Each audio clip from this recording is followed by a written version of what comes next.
Today's Monday, May 17th, 2021. Coming up on Roland Martin Unfiltered, the latest in the Palestinian-Israeli relations and American attitudes on both sides of the issue. African Americans are weighing in as well. In North Carolina, two wrongly incarcerated brothers get $75 million after a federal jury sides with them. A 17-year-old and a student who were shot and killed by police 50 years ago received posthumous doctorate degrees and an apology at Jackson State University. And in Texas, lawmakers passed the Botham Jean Act. It's now headed to the Texas Senate.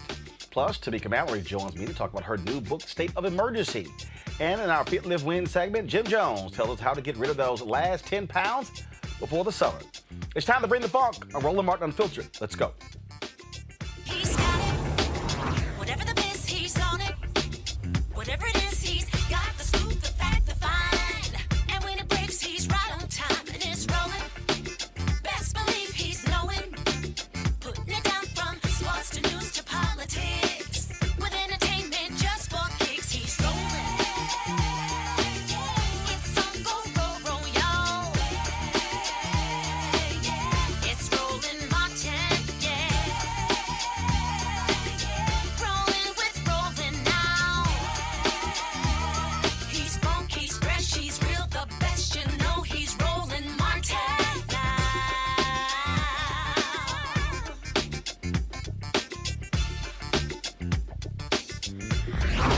Martin. $75 million. That's what a federal jury awarded two black men wrongly incarcerated in North Carolina. Folks, they were wrongly convicted of raping and murdering an 11-year-old girl. Maintaining their innocence since 1983, Henry McCullum and Leon Brown have been given $31 million each for each $31 million bucks for each year they spent in jail. Now, in addition, they are receiving $13 million in punitive damages and $9 million from a settlement with the Robeson County Sheriff's Office. The brothers say authorities took advantage of their intellectual disability and coerced them into their confession, insisting they did not understand the signed confessions at the time. The $75 million settlement is the largest sum of money awarded to a wrongfully convicted person in North Carolina history. Folks, this is, of course, the latest in numerous cases along these lines. We've seen black men incarcerated in other states as well. Unfortunately, all have not been able to receive the financial benefits necessary after spending so many days in prison. My panel, Avis Jones-Weaver, political analyst, also joining us, Teresa Lundy, principal founder of TML Communications, and will later be joined by Julianne Malveaux. Teresa, this is one of those cases where when you hear a story like this, again, that's a long time to spend in prison. And some other folks haven't gotten anything near that in terms of the kind of resources to help. Yeah, I mean, well, one, congratulations to the two brothers, but one, of course, it is unfortunate that the situation even happened to them. I think there is opportunity for other counties and other cities and states to really start to look at their judgment calls, because it does take a toll on the citizens that, have to go through this trial. But I think, again, as we looked at some of these critical roles in criminal justice reform, we start to really understand some of the consequences of some of these actions. And I'm hoping that the police departments are doing their review on some of these issues as well. Well, look, what's so sad here, Avis, is you can't get those years back. It's as simple as that. You can't get those years back. And the only way to really help somebody is monetarily. And unfortunately, in some other cases, folks aren't getting their fair share or just due after serving decades in prison. You're exactly right. I'm so glad that these brothers were at least able to get this level of compensation. And you're right. Unfortunately, this is unusual that people would receive, relatively speaking, such a high level of compensation as compared to what others often get. But really, there is no price that you can put on each and every minute that they spent in prison when they shouldn't have been there. And they also deserve compensation, and I'm glad that this maybe was included in this particular price tag. The fact that this particular crime was so heinous, one can imagine that their reputations might be irreparably damaged. So at least I'm glad that with these brothers, they are finding some level of delayed justice, but justice nonetheless. And I hope that for others, they're able to do the same. And there's going to be a lot more focus on this. And unfortunately, Teresa, we're seeing more and more people being suing who were wrongfully incarcerated due to shameful actions by police as well as DA's offices. Yeah, and we're going to continuously see those type of actions actually happen where people are deciding, to pick up the phone and they're calling Ben Crump and they're calling other civil rights lawyers and they're saying an injustice has been done years before. And so now attorneys are looking at cases. You have some of these nonprofit organizations, the Innocent Project, who's really opening up the books to some of the injustices that has been happening, and it's going to get costly.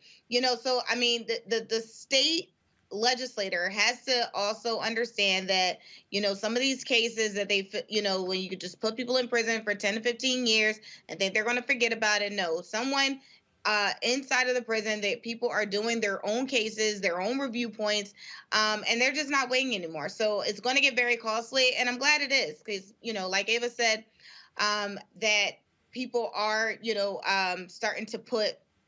There's no cost. There's no cost to how much you owe a person. But again, if there is a monetary settlement that can be happen, absolutely should. Well, again, as we certainly hope that those two men are able to move on with their lives. Unfortunately, they had to serve a long time in prison, and they never ever did it. Folks, a Hennepin County judge has set a tentative trial date for the former Minneapolis cop responsible for the death of Daunte Wright. A pretrial hearing for Kim Potter took place via video conference today, where Judge Regina Chu determined there was enough probable cause to support charges against the former officer. Potter fatally shot Wright last month during an attempt to take him into custody. She claimed she thought she pulled her taser rather than her gun. Potter is charged with second-degree manslaughter, an offense that carries a maximum prison sentence of 10 years. Her tentative trial date is set for December 6th. Folks, also in Minneapolis, the fatal shooting of Daunte Wright is making the city of Brooklyn Center change how it approaches public safety. On Saturday, Brooklyn Center's City Council passed the Daunte Wright and Kobe Demick Heisler Community Safety and Violence Prevention Act, a sweeping public safety resolution that will revamp the city's police force with more independent oversight. The resolution, introduced by Mayor Mike Elliott, creates new departments for community safety to oversee the police and fire departments. It also includes a division of unarmed civilians to handle non-moving traffic violations and respond to mental health distress calls. Mayor Elliott is calling it a new North Star for policing. That point there, Avis, that last point there, creating a division of unarmed civilians to handle non-moving traffic violations and mental health distress calls. Yeah, this is what people who have been asked to be talking about defund the police, what they're talking about. Figure out different ways of interacting with people and not just send cops with guns and badges. Absolutely. So this is really what people mean when they talk about reimagining literally policing and making sure that there are different ways in which we can develop systems for individuals to be seen by either mental health care professionals if they're having some sort of mental health disturbance, or other people who are not armed and likely to just pop off and shoot and kill somebody for no good reason based on a very, very minor violation. I'm glad to see that the mayor has moved forward in this way, and this particular city is moving forward in this way under the eyes of the world, quite frankly, are on them, specifically given the timing of this particular murder and where they're located. But I'm hoping that as this continues to move forward, that other cities will begin to move in this direction as well, because at the bottom line is this is the type of thing that we hope that we get the Justice and Policing Act signed, but the bottom line is this is something that cities need to handle on a city by city and state by state basis to really proliferate the nation as it should. And I'm hoping this can be a model for others to continue to move in that direction as well. And Julian, cities should be doing this before someone is fatally killed. I mean, that's the issue here. They should be thinking about different ways to react to the public, as opposed to always basing it on sending a cop, and then we see what happens when that happens. Exactly. I mean, I think it makes no sense whatsoever for us to do these cleanup, well, I call them the cleanup acts. Something happens and you go try to clean it up. Well, you're never going to get the person's life back. So we really need to be careful up front. And I'm glad that the mayor especially, has shown a light on this. But there's so much more that needs to be done. As Ava says, the Justice and Policing Act, must be passed. It may or may not be given the Senate. But this is something I would expect President Biden to go on a limb for, given just the proliferation of these kinds of deaths. But it's more than just the Justice and Policing Act. It's really about starting over at some level with police attitudes, really trying to essentially retrain the police or fire some of them. Change the ways that people qualify to be police officers. You have a bunch of uneducated, very young, white police officers who are taught all their bad habits, and then they basically go run around killing people. Although they're not all very young. This woman in Miss Potter, whomever, who shot the young man thinking her taser was a gun, please. She's 40-some years old. She ought to know better.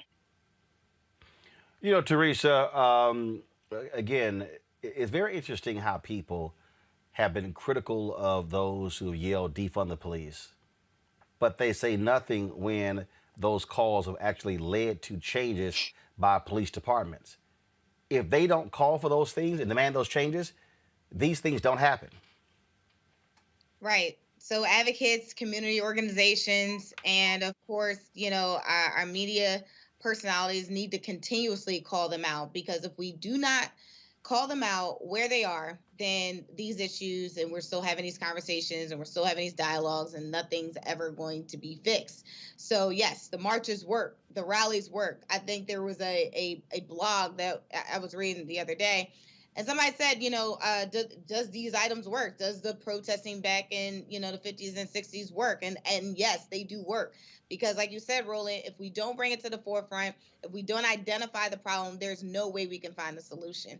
So yes, I think some of the mental health and autism trained advocates are something that, again, they're getting funding. They're getting nonprofit funding to do it. But now you have people who work within those organizations now in the neighborhoods and the communities to react to the situation first, since unfortunately some of that training isn't happening inside of the precincts. Well, and this also, Avis, is why people who are activists must keep doing what they're doing. Look, you're going to have political people who are going to whine and complain about saying, oh, these things are wrong. But no, when you're out there in the streets, that's what your job is. Your job is not to make political folks comfortable.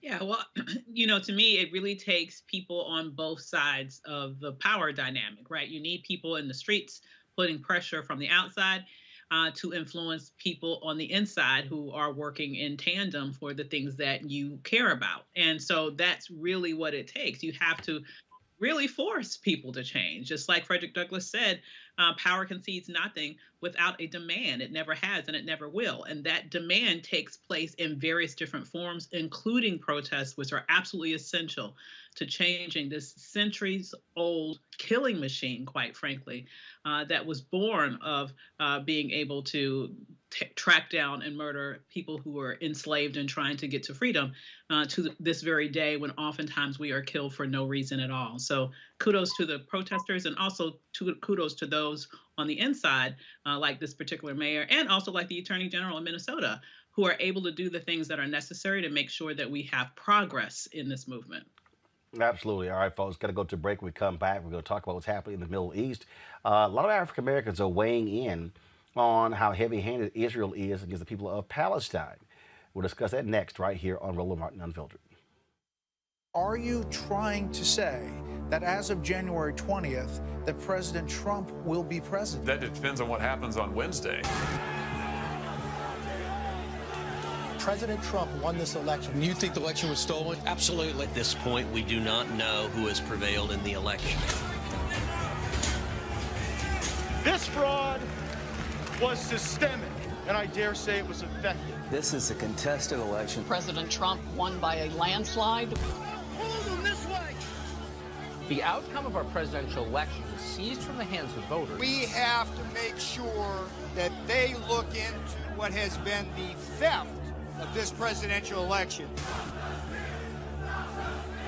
Joe Biden lost and President Trump won. Whatever happens to President Trump, he is still the elected president. I would love to see this election overturned. No one believes that this guy got 80 million votes. It doesn't feel right. It doesn't look right. No ragtag group of liberal activists will be allowed to steal this election. The president wasn't defeated by huge numbers. In fact, he may not have been defeated at all.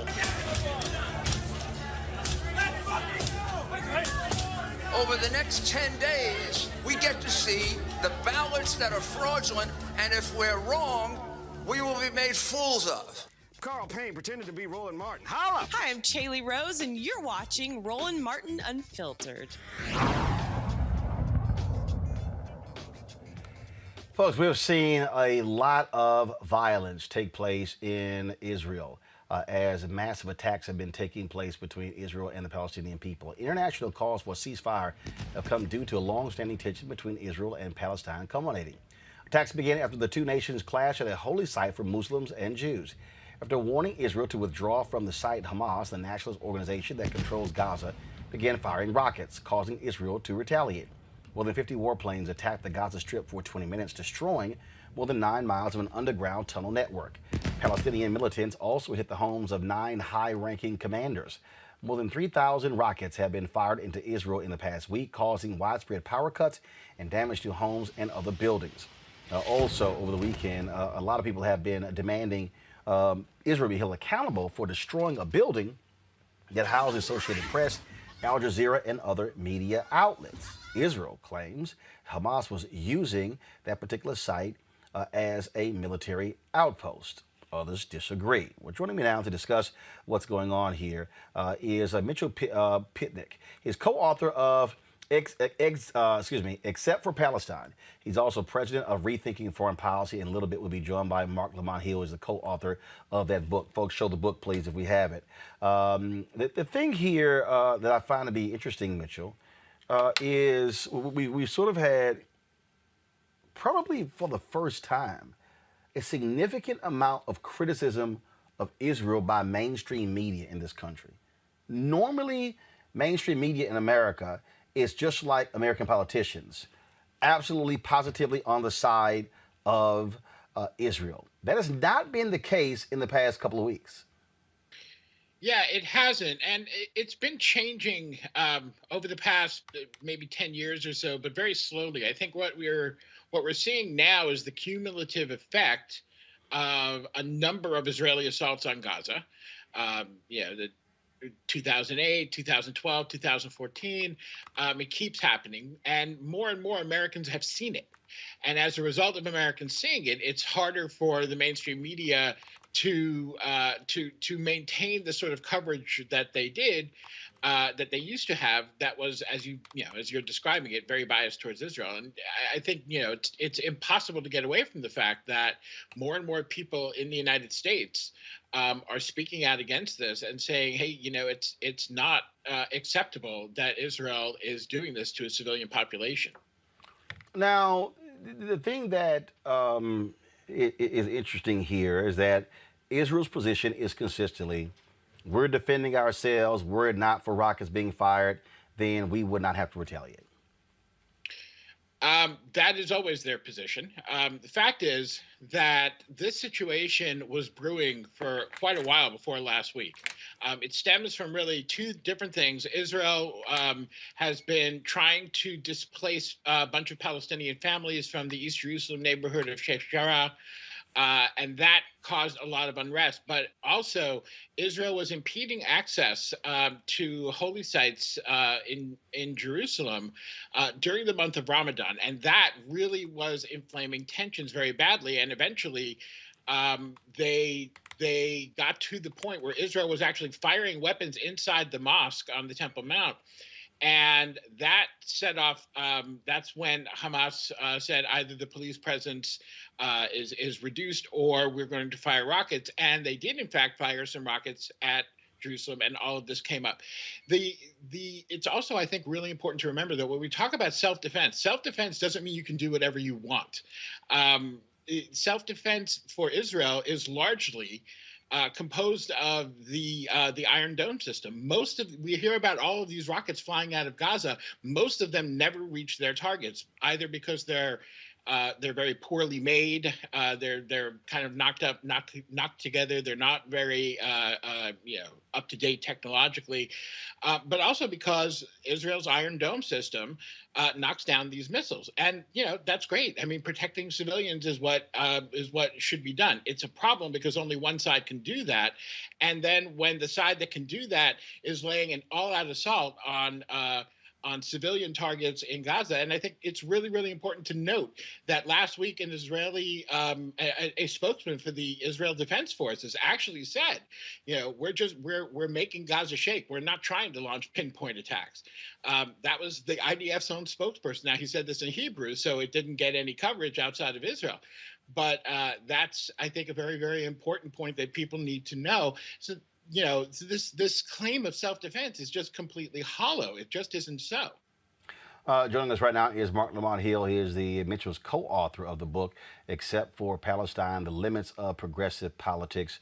Mark, it's been very interesting reading a lot of the different comments and the number of African Americans who are very much siding with the Palestinians on this issue. That has long been an issue, in this country. Explain to folks who don't quite understand this relationship that has always existed between African Americans and the Palestinian people.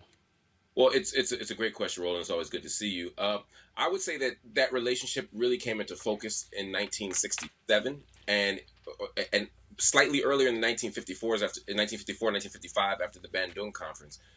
For a long time in the early part of the 20th century, many black leaders were allied with Jews around the diaspora in their quest to create a state of Israel. If you think about W.E.B. Du Bois, who writes a really important essay or article on the case for Israel, essentially is the article he's writing, or Case for the Jews. When you think about Marcus Garvey and all these other leaders, what they saw was a dispossessed people, a hated people, Jews around the world who were being harassed, who were a minority, who were not being treated with dignity, humanity, etc. And he saw them decide to create their own land. And so for people like Garvey, it was like, oh, wait a minute, there's a possibility here. For people who are racial minorities, there are people who have been minoritized, there are people who have been hated, people being killed, and to create their own thing, that's a model for us. And so the idea of a black Zion was appealing to them. You also had the fact that many Jewish Americans were siding with black folk, working with the Niagara movement, working with the NAACP, standing with Dr. King, etc. And so we had a kind of intimacy that came from on-the-ground politics, as well as a kind of grand vision of what a freedom dream could look like when you take your stuff and go somewhere else. And so many black people sided with that. But the problem was, as time went on and we understood more, we began to realize that what was happening wasn't just a project of liberation. It wasn't just an Exodus story, but it was a story of settler colonialism, a story of displacement and dislocation and colonial violence. And you began to see that in the Bandung Conference when you saw brown and black people say, hey, wait a minute, we got to come together. You saw it when Malcolm X writes a letter in September of 1964 called On Zionist Logic. You saw it when SNCC, after the Six-Day War of 1967, when Israel defeats the neighboring, Syria, Jordan, Egypt, when you see that, when you see the kind of response to that, you saw SNCC right in their summer newsletter, right, about neocolonialism. You saw Ethel Minor in particular write a Q&A saying, look, this is wrong. Malcolm X was, before he passed away, was speaking out. Dr. King in '68, when he wrote a letter back to the Prime Minister saying he wasn't going to go back to the Holy Land, and he had some concerns about East Jerusalem. He said, I don't think they're ever giving that back. He didn't want to be associated with the violence of the state. So you began to see the pivot really in the 1950s, but certainly the 1960s, of black folks saying, hey, wait a minute. And then when you talk about diasporically, for example, black folk in South Africa, Africans in South Africa said, look, we know what apartheid looks like. And so that is why when Nelson Mandela came home and they did that big interview and they said, why are you siding with the PLO? Why are you standing next to Palestinians? He said, y'all ain't gonna tell me who my enemies are. Y'all ain't gonna tell me who my friends are. We stand with the Palestinian people, but also they stood with us. Desmond Tutu has done that. So that relationship is about understanding what racism looks like, what state violence looks like, what marginalization looks like, what displacement and dislocation looks like. And so today, when black folks stand with Palestinians, they're standing on the side of right, and they're standing on a tradition of black folk loving freedom. Mitchell, one of the things that as Mark was talking, I thought about, the vicious criticism that President Jimmy Carter received when he wrote his particular book, Palestine, Peace, Not Apartheid. And that angered a lot of people, especially a lot of Christians. And in fact, there are many Christians, white conservative evangelical Christians, who have taken up the cause of the Israelis, in some cases far more fervently than American Jews because of the Bible.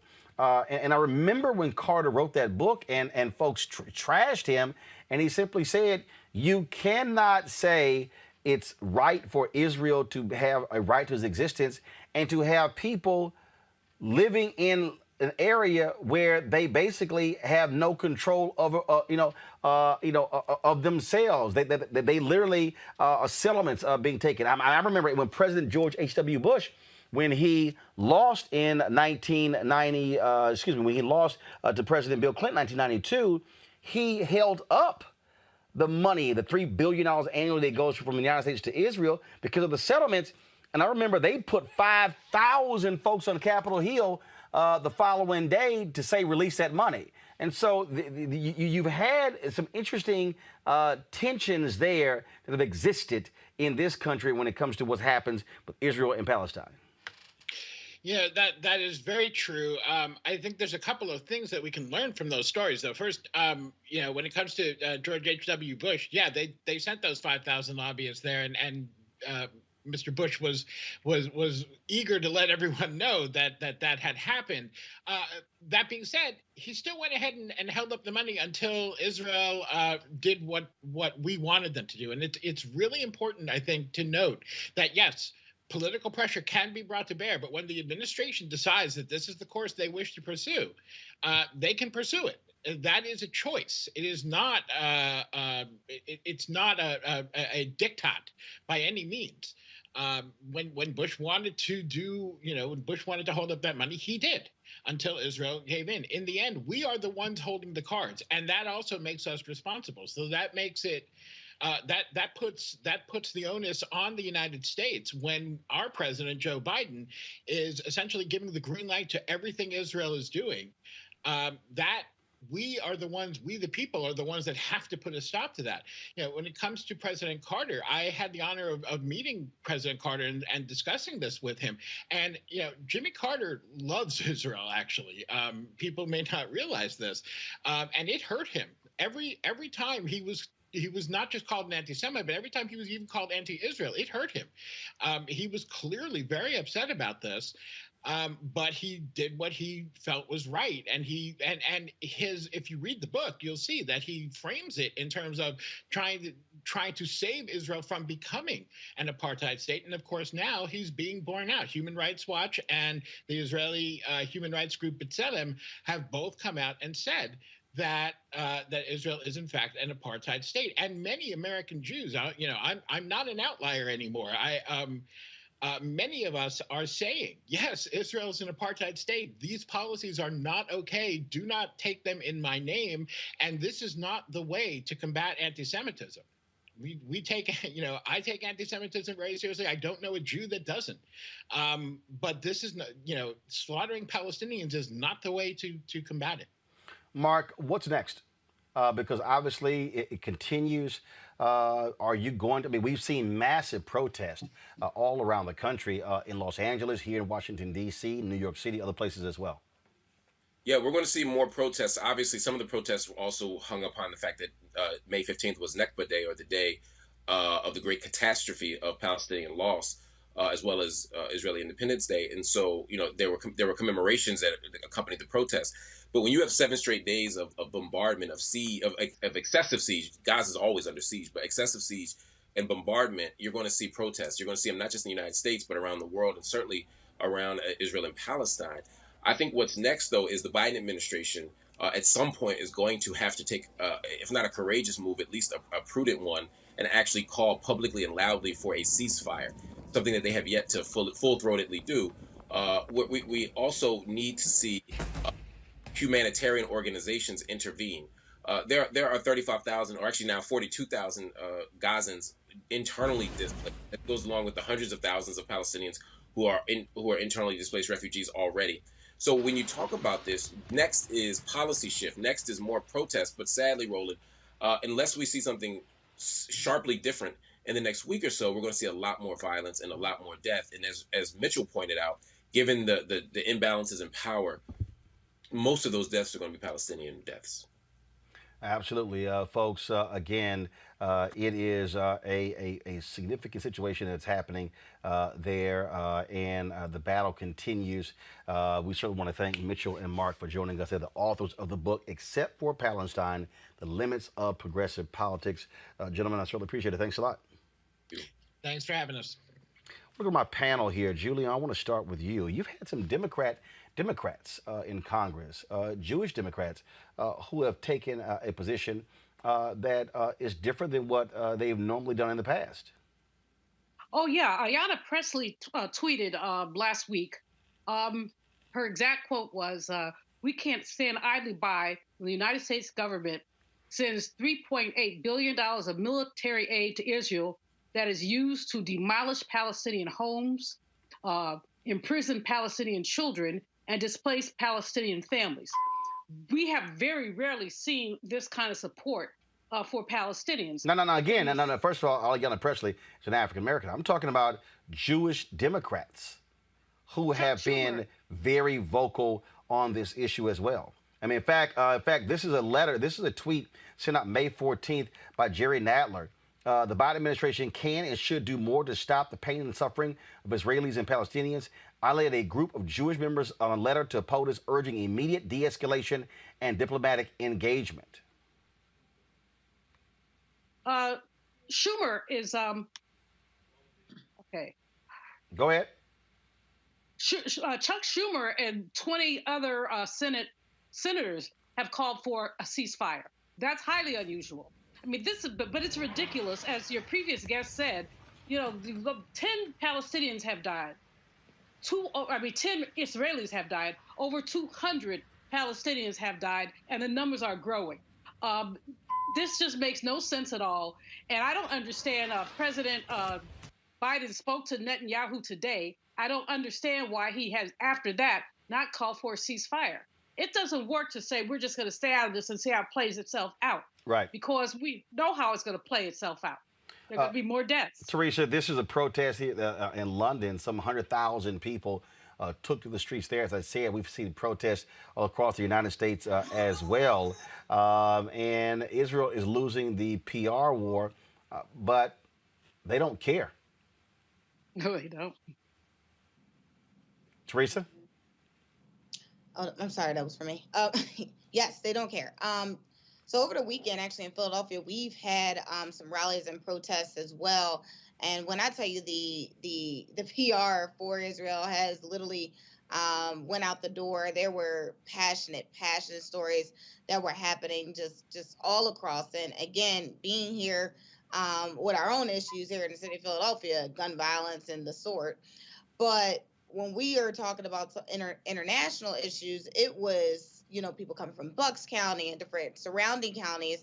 And you're starting to see not only just the heartstring, but the passion about the subject matter and how careful people are in their speech. So it is probably the opportunity, that, again, I think the great opportunity is happening when the senators are coming together and say, hey, let's cease fire, let's come to the table, let's do something different because this isn't working. Because I think if we wait for the end results to happen, it's not going to be in the favor of where we need it to be in. This is video here, Abe, of a big protest in Patterson, New Jersey. Wow. It is wonderful to see people once again raising their voice, using their First Amendment rights here to protest what they find to be unconscionable and very disturbing and deadly attacks on the Palestinian people. I think one of the things that may be moving into the reason why we're beginning to see less of a staunchly, just blindly pro-Israel approach with regards to the American media, as well as with some politicians on Capitol Hill, is that there, I believe, is some very broad recognition of the fact that Benjamin Netanyahu is a very, very right-wing politician. People understand that he is an extremely right-wing person who is very dangerous and deadly in terms of his behavior, and beginning and the fact that this, as was mentioned previously, is not an isolated incident. This is an ongoing series of incidents that we have seen over the years. I think those two things together have put people in a position where they can finally say, it's time for us to sort of take our heads out of the sand and really look critically at what's going on here. And when you do that, and you see not only the disparities in death, but the disparities in the number of children, Palestinian children that have been killed, you see the media being targeted, you see all of these things happening that under any other circumstances, Americans would be, the American government would overtly say is wrong, but they're holding themselves back right now because of this dynamic. I think a lot of politicians are saying, finally, it's time for us to speak up. Absolutely. All right, folks, let's go to our next story. In Canada, authorities are apologizing for wrongfully detaining the first black judge named to the British Columbia Supreme Court. Folks, you think this happens in the U.S.? No. 5 Vancouver police officers detained 81-year-old Selwyn Romilly while he was taking his morning walk. The officers said they responded to a complaint about a man in his 40s to 50s that fit the judge's description. Y'all, the man's 81 years old. And I know black don't crack, but I'm just saying. The mayor of Vancouver addressed the incident and he said this in a statement. Quote, I am appalled by how Vancouver police officers wrongfully detain and handcuff retired Justice Selwyn Romilly. Such incidents are unacceptable and cannot continue to happen. Last night, I reached out to Justice Romilly to apologize after I was made aware of the situation. This is not something anyone should be forced to go through. Incidents like this can be very damaging. Can be a very damaging experience, especially for those in the Indigenous, Black, and person of color communities who already face multiple barriers and discrimination. Y'all, the real suspect was eventually arrested. The judge does not plan to file any formal complaints. You get an 81-year-old confused with a man in his 40s and 50s. Let's just be honest here, Avis. They saw black, they ain't see nothing else. Absolutely. I mean, this problem is universal. It's not something that's relegated to the United States of America.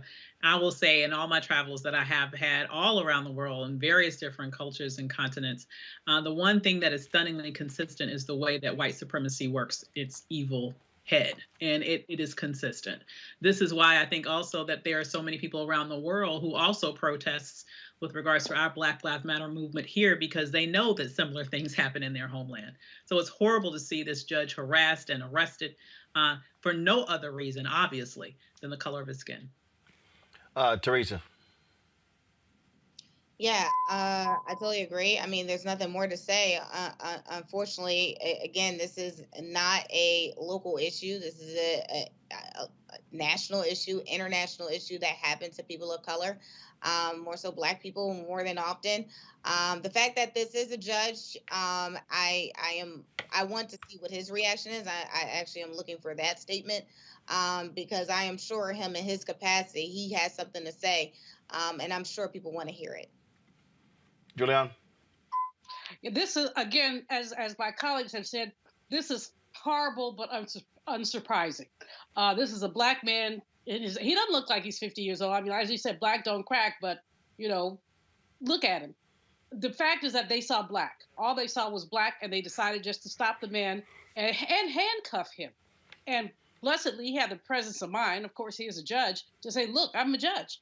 And blessedly, of course, they finished doing whatever they were doing in a matter of seconds, maybe a minute or two. So that's all good, but it does not avoid the fact that the mayor had to apologize. Here we go again with the apologies. The mayor had to apologize that we still don't have any accountability from these so-called law enforcement officers. I mean, what do they have to say? Why did they do this? Easy. They said, oh, we thought it was him.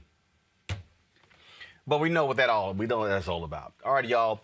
Let's go to Texas. A former Dallas County prosecutor is disbarred from practicing law in Texas for withholding vital evidence in a case where two homeless black men were sentenced to life in prison. Richard Jackson surrendered his law license after the Supreme Court of Texas concluded that he failed to inform Dennis Allen and Stanley Mosey's defense attorneys about evidence that could have cleared them at their capital murder trials in 2000. The men spent 14 years in prison for the fatal stabbing of a pastor. They were released in 2014 after DNA testing helped clear them. According to the Innocence Project, Jackson is one of just 4 prosecutors disbarred for misconduct that resulted in a wrongful conviction. See, this is the thing I was talking about earlier with the North Carolina story. Avis, the DA is supposed to uphold the law. The Supreme Court above at the top of the building says equal justice under law. And here we have a white prosecutor so hell-bent on a conviction that withholds evidence. This guy spent 14 years in prison, and he didn't do it. Absolutely. And what's really harrowing to me is the logical leap that one could take that, what are the odds that this is the only time he did this and this happened to be caught? I mean, I believe that all of the cases that he prosecuted should be examined deeply, because I can guarantee you this was not a one-time thing. As you've just mentioned, the goal here was to get a conviction. The goal was not to get justice. The goal was to get anyone they could get to find guilty by any means necessary, even if that meant to keep out of the hands of the defense or to the judge or anyone else evidence that they had, which specifically showed that these were not the people that were guilty of that heinous crime. So, to me, I'm glad that he's disbarred, but that's not all that needs to happen. They need to go back and make sure that every case that he prosecuted is examined, because I can guarantee you other people are sitting in jail today that shouldn't be there. See, this is part of the problem, Julian. Prosecutors want us to trust their judgment. They want us to trust that things were done above board. And this DA withholds evidence. Could have cleared these guys. Totally ignores it. And they go to jail for 14 years.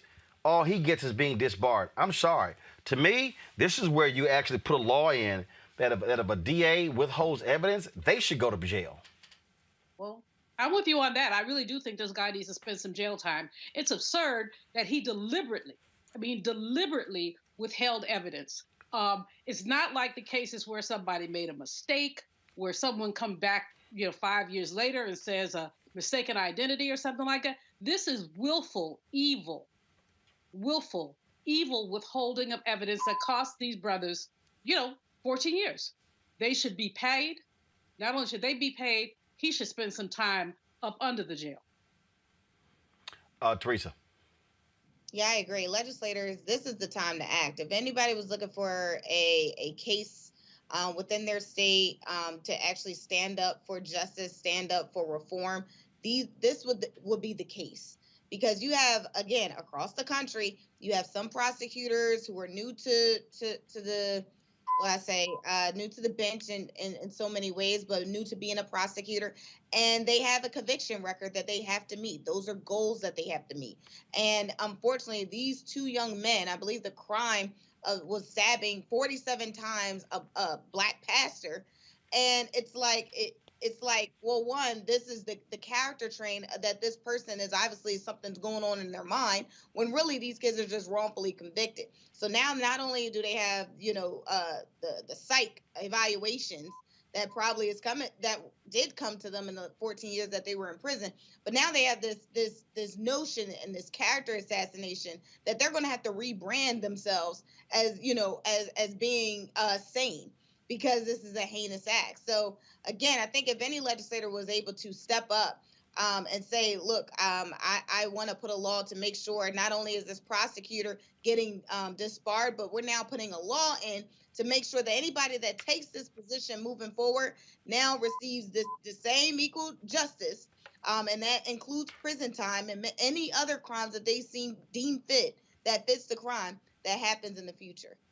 Absolutely. So it's just sad that they had to spend 14 years in prison for a crime they didn't commit because you had an unethical prosecutor who now does not have his law license.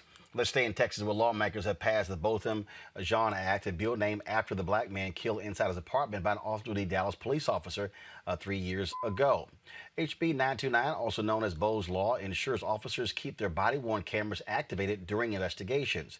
Texas's House of Representatives passed it on Friday by a vote of 108 to 34. Before it reaches Governor Greg Abbott's desk, the act will have to pass through the Texas Senate. So we'll see exactly what happens there. All right, folks, nearly 50 years after a 17-year-old and a student were shot and killed by police at Jackson State in Mississippi, the school honored them at a graduation ceremony on Saturday. Philip Gibbs and James Green received posthumous honorary doctorate degrees at Jackson State's commencement this weekend. Please roll the video, folks. Both were shot during a campus protest of racial injustice in 1970. After a protester threw a bottle toward the police, the shooting broke out, resulting in Gibbs and Green's death and 12 other injuries. Which I'm proud to present an award on behalf of Jackson State University. I now ask members of the class of 1970 who are Okay, the script says, please rise.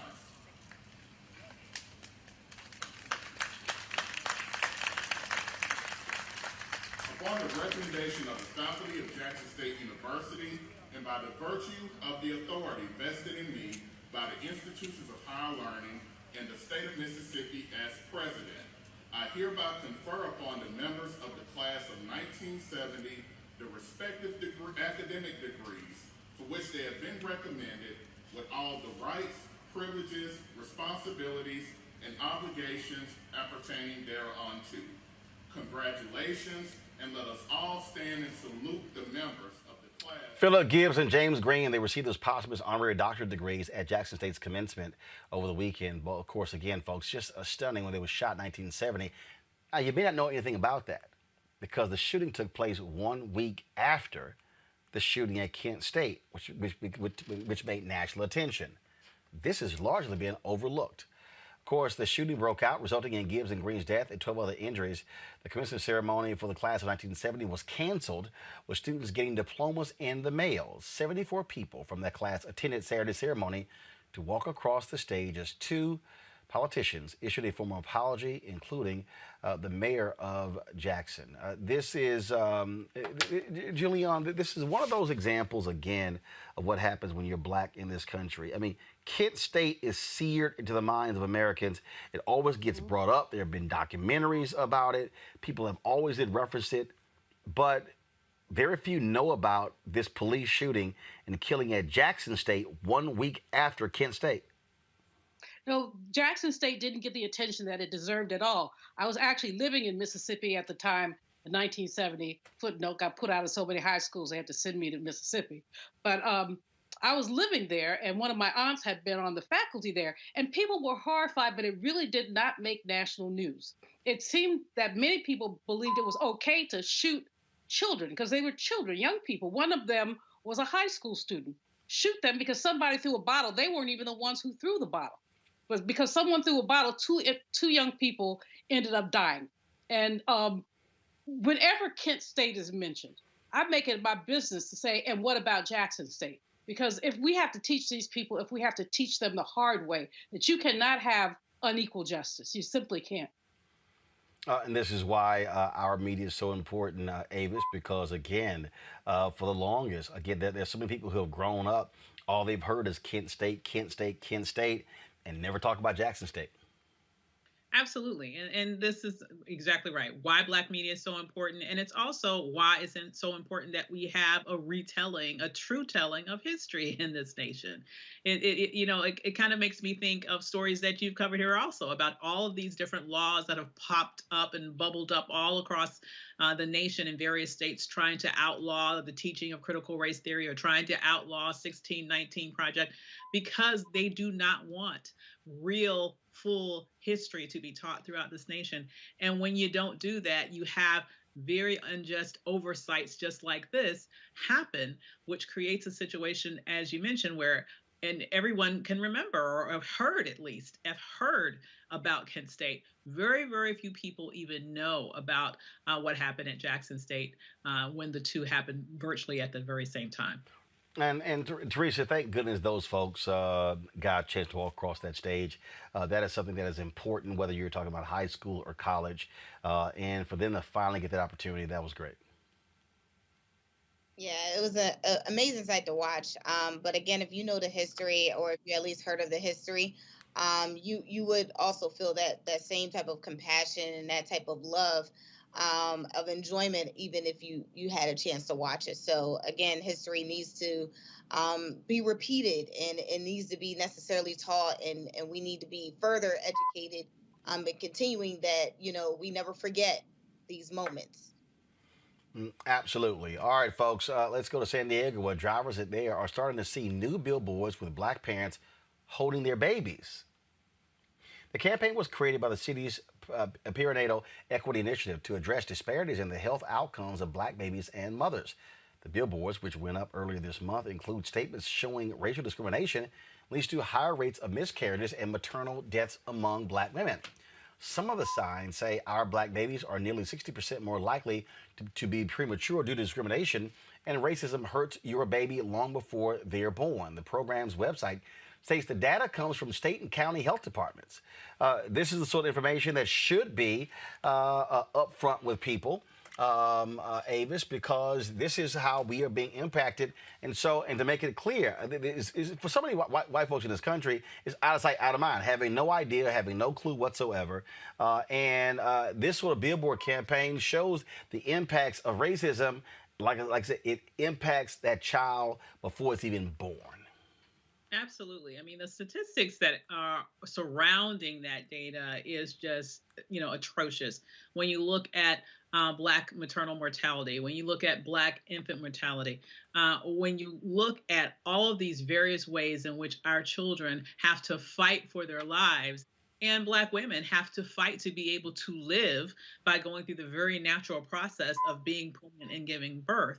It is atrocious. We really are, when you look specifically at the statistics that are connected with the Black community, more akin to institutions or nations that are not developed nations, right? Developing nations, as opposed to other sort of major other nations across the world that are already developed nations. And so it's really disturbing to see these statistics. And what really annoys me when we hear about the pushback to just the truth telling that initiatives like this provide in terms of putting those statistics and those truths on billboard, is that you have people that are more offended by the telling of truth than they are offended by the horrible circumstances that lead to the disparities that literally kill women and children each and every day who are Black. And it has to be upfront in your face because a lot of people simply have no idea, Teresa. And people have lived in denial about this reality. And we talked about it when Serena Williams talked about it. Folks were just like, oh my gosh, shocked, because it shows you that it doesn't matter how much money you have those issues when it comes to doctors and racism. Absolutely. And you know what? Even if we just went on to the basic conversation on what a billboard is meant to do, it is meant to be in your face, thought-provoking, a call of action. It is meant for you to do something. So if this divisive billboard was meant for you to have conversation about or make you actually go to the website because people wanted to learn more, these are the stats, and these are the hard-hitting truths that people are taking action to do. So I totally agree with it. I think the stats back it up. And it's an unfortunate truth that if you want to change this narrative, the simple thing is change it. Exactly. Well, Julian, go ahead. Well, I was just saying exactly. If you want to change the narrative, change the narrative. Beyonce Knowles also had the same problem with her childbirth, and she talked about it. But people don't want, people do not want to believe the truth. They don't believe that fat meat is greasy. In other words, they would love to believe in this race-neutral world where there is no discrimination. But every stat we have, starting with income data, poverty data, you go down the list. Every stat we have shows disparity. I think last week, Roland, we talked about what happens in medicine and how, Black men going to an emergency room with a broken bone are less likely, about 40% less likely to get pain medication than a white man with the same kind of injury. So we know we know what time it is, and it's useful for women who are pregnant to get that information just so that they can be more vigilant about what goes on in their lives. Many have heard about what happened with Serena, what happened with Beyonce, but many have not. And when they find themselves in a situation with eclampsia or something else, they and their partners need to be empowered to say something to these doctors. Absolutely. Folks, got to go to a break. When we come back, crazy as white people. Also, Jim Jones talks about how to lose those last 10 pounds before the summer, and I'll chat with Tamika Mallory about her new book, State of Emergency. All of that next. Roland Martin Unfiltered. Back in a moment. The lonely, the alienated, the sad, and the angry. In every country torn by strife, violence, and hardship, men and women are drawn to extremist leaders, promising to take on the enemies of their people. In America, some of our lost souls respond in a similar way to the call of influential voices. But instead of militant preachers or radical clerics, every single night in America, they can listen to our own angry advocates of division and conspiracy. Confused, angry people hear the call of these voices and take on the camouflage of warriors to threaten and even kill civilians. The radicalized Republican Party and the twisted people on TV who speak for them use the very same language of intolerance and rage to provoke those alienated people, actively pouring kerosene on the fire of social unrest. And until we all reject these poisonous voices, the result will inevitably be escalating violence and tragedy.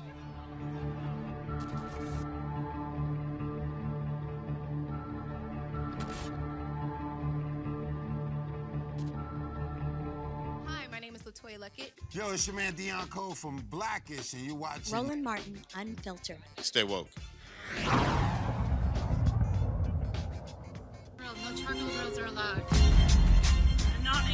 I'm white. I got you, huh? Illegally selling water without a permit on my property. Whoa! Hey! You don't live here. I'm uncomfortable. We're just going to call this one Full Moon Karen. Y'all, this crazy-ass white woman, she decided to get a little bit vulgar with a black cop. Didn't go so over well for Full Moon Karen. Are you going to be in jail? I really... Oh, my God! Okay. No, I'm just kidding. Heck! I got no video! Taser, taser, taser! Taser, taser! Ah! She got taser!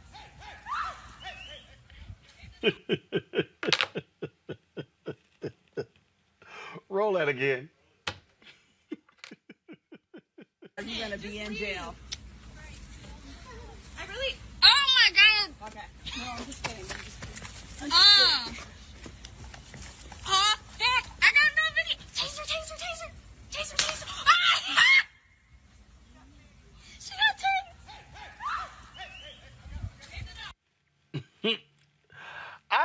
Hey, I'm good. I'm good on that one, Teresa. Look, you act the fool, some stuff gonna happen. Taser, taser, taser, taser, taser.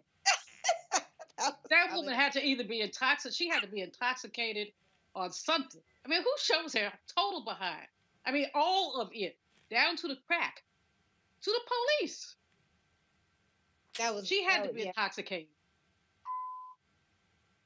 Yeah, I don't know. She could have been probably in the right mindset. I mean, but she was messing with the wrong one. But even in this instance, right? I'm glad we can laugh about it now. But in some instances, some people would have took out a gun. This African American woman police officer, she needs a heroic award for managing the situation. She could have kicked her in the butt, right? But she didn't. She literally tried to grip her up. Then she had to run after her. Then she realized her shoes were the type of running shoes. And so then she took out the taser, which was the next step. So congrats to this African American police officer who followed the handbook from start to finish and didn't slap the woman. Because I know some of us who was recording saying taser, taser, taser, but she did the right thing.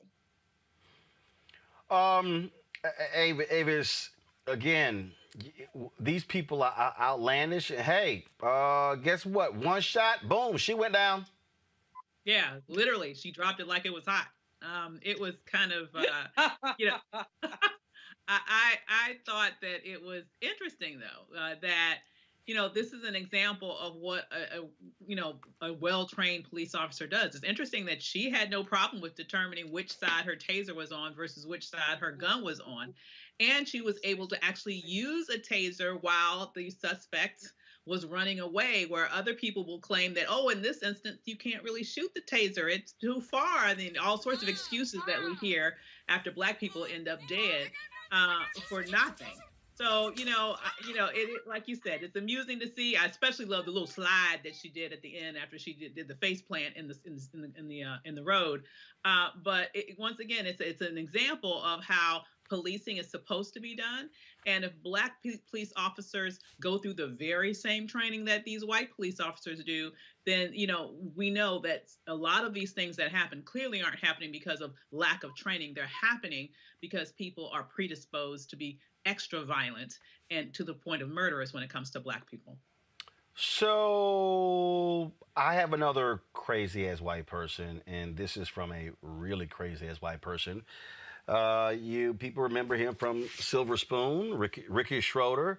Over the weekend, he verbally attacked a Costco employee. Then little Ricky decided to do a video where he apologized to the Costco employee. But then he tried to comment on stuff dealing with Black people. Now, y'all remember Ricky Schroeder helped pay the bail for Kyle Rittenhouse. Yep. Ricky Schroeder, who's a huge Donald Trump supporter. If you want to know what this neo-Nazi thinks, listen to what this fool had to say about America and comparing America to Rhodesia. And if anybody speaks of Rhodesia, that was when the white folks ran what is now Zimbabwe. Listen to this.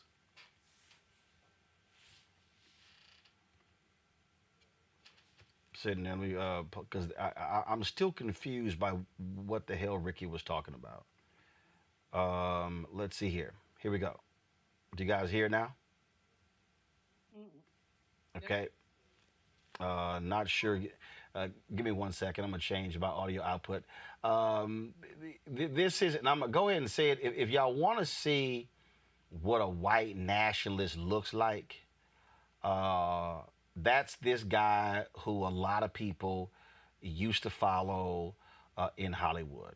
And y'all, and when I say it got strange, it got real strange, because then this fool started talking about Candace Owens, and he started talking about, I mean, he like went real cray-cray. And so I'm not quite sure what his issues are. Guys, let me know if you're hearing it now. Okay, we're having some issues here, so let me sort of, I'm going to switch this here. I'm going to go to my iPad here. So, and when we talk about Rhodesia, y'all got to remember Dylan Roof? Remember, he was wearing a patch of the Rhodesian government when he was busted. And so these white supremacists in this country, they keep invoking Rhodesia. And when you start invoking Rhodesia, hell, you might as well just invoke South Africa and their racist regime as well. And that's what we're seeing. And I keep telling people, my book come out next year, White Fear.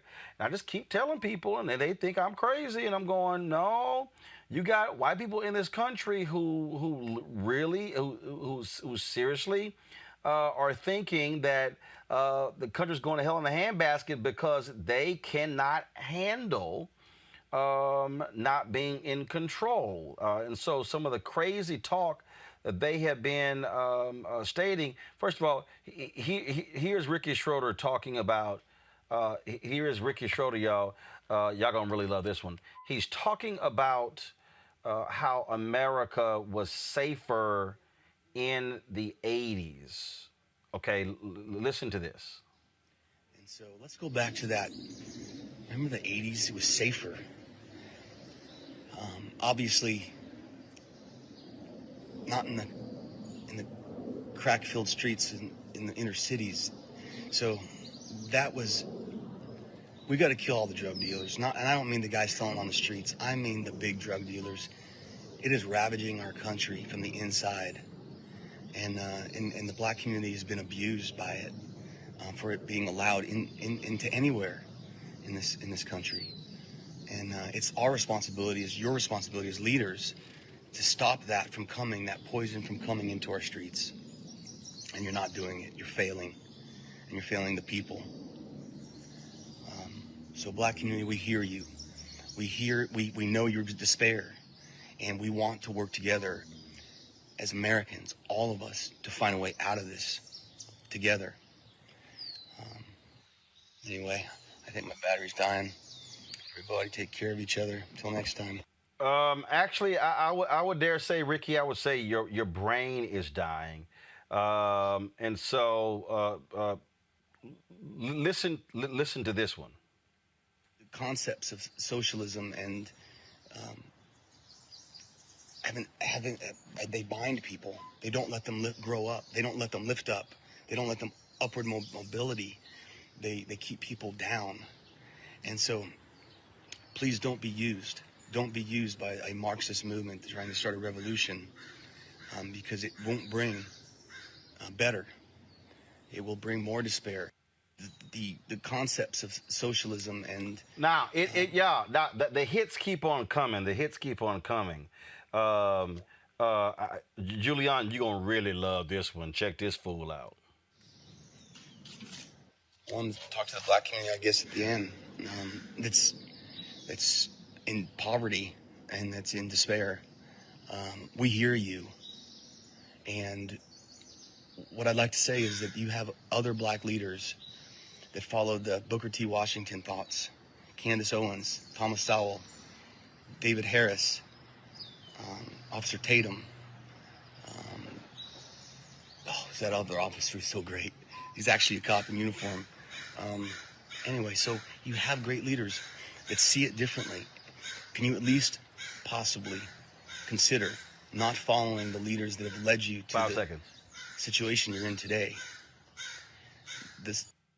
So he would like for black people to follow Candace Owens and David Harris. Okay, here's that one he was talking about Rhodesia. This is why you should not take any advice from a white supremacist. Final one. Country that was once a thriving breadbasket of Southern Africa, and then destroyed and became a place where whites live in fear. The fourth, fifth generation white farmers that have been there since the 1700s, run out or killed. And the country fell, and Mugabe took over and came to Zimbabwe. They used racial tension to create that disaster. I feel like that's what's happening here. I feel like they're stoking racial tension to try to create the same events here. And it's sinister and it's evil. If you look at Rhodesia, a country that was once a thriving breadbasket of Southern Africa. Okay, Julian, here's why that's so laughable. He laments the racial strife in Zimbabwe. Um, but he just completely ignores the apartheid where the white folks control the country and rule the nation with an iron fist. But then blames racial strife on Mugabe in Zimbabwe. First of all, Mugabe is dead. Um, there are many people who have been highly critical of Mugabe's reign in Zimbabwe, in that he behaved like the white folks did before him, oppressing his own people. But I don't recall things being so peachy and lovely for black people under white rule in Rhodesia, now Zimbabwe. No, in fact, the reason why land was taken from those white farmers is because there were black folks on that land at the beginning, and they took it from them. Passed a bunch of laws that made it impossible for people to own. And so if he wants to, this guy probably clearly doesn't read anything and doesn't know anything. And I mean, I wouldn't follow Candace Owens to the corner. Just wouldn't do it. And so this is absurd. It just shows a total lack of historical knowledge, but it's also, he's a provocateur. That's what he is. He's talking smack, and he thinks that people are going to pay attention to him. And most black people will not. Now, Candace Owens, of course, probably has a, grin for half a day when she heard that. Oh, gee, somebody thinks I'm a leader. No, she's not. She just, Thomasina. That's all we can say is Thomasina. And it's not because we disagree with her. It's because it's the way that she does Mr. Bojangles for the white folks and the opportunity that she gets. So this guy, I mean, everything you played, Roland, we could just spend like another 10 minutes cracking up, because that literally all of his nonsense is utterly laughable. And the other thing he's forgotten is that black people are 13% of the population here. We were 90% of the population in Zimbabwe. You have the minority taking from the majority through apartheid and through basically cricket laws. Now, the likelihood of us taking from the majority is very, very low. We are the minority, and we know it. And we've been oppressed as a minority. The thing that I found to be really hilarious there, Avis, he said, oh, these white farmers, they've been there since the 1700s. No. How long have black people been there? Rhodesia was created in 1965. I just give me a second to be petty. Can I have a second? Sure, go ahead. Okay. That's Ricky Schroeder. He was a child star. He has aged like white milk. My God, if you didn't tell me who that was, I would have had no clue. Jesus Christ, how old is he? Jesus. Okay, that's my petty. I just had to get my petty out of the way before I said something substantial. But I will say that, obviously, as Dr. Malvo pointed out, him and actual facts, don't know each other. And I threw up a little bit in my mouth when he mentioned Booker T. Washington and Candace Owens in the same sentence. It is absolutely disgusting. What can I say? He looked like aged white milk, and he makes no sense. That's my reaction. The thing that I find is so hilarious about these white supremacists like Ricky Schroeder, Teresa, is I love it how he thinks he can talk to black people and say, y'all haven't been doing your job when it comes to drugs in these communities, and then you need to be following other black leaders like David Harris and Thomas Sowell and Candace Owens and Brandon Tatum. No, we reject those idiots, because when they align with themselves with white supremacists, yeah, we're good.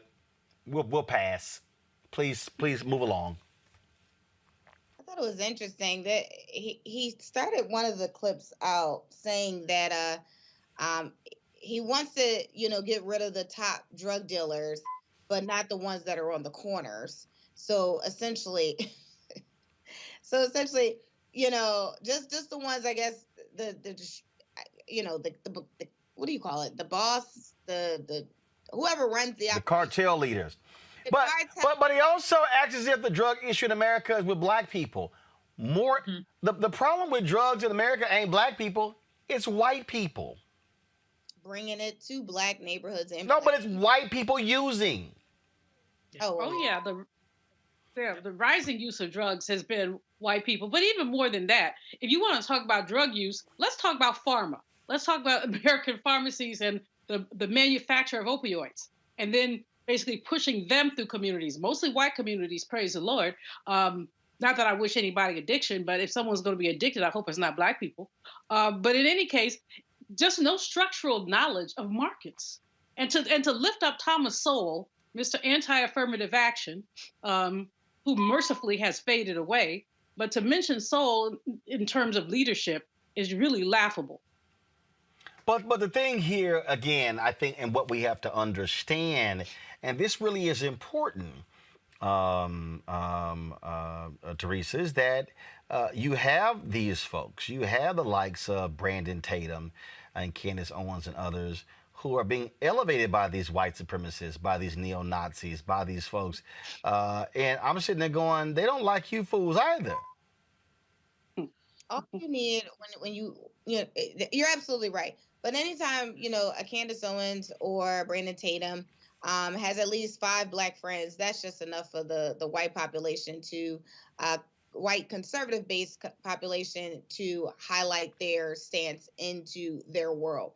When they found someone that is willing to conform with some of their morals and some of their beliefs and is able to rationalize the smallest of interim into black culture, of which they obviously has lost their way because there is some critical issues. But again, when we take education and history out of black public school systems, this is what we get.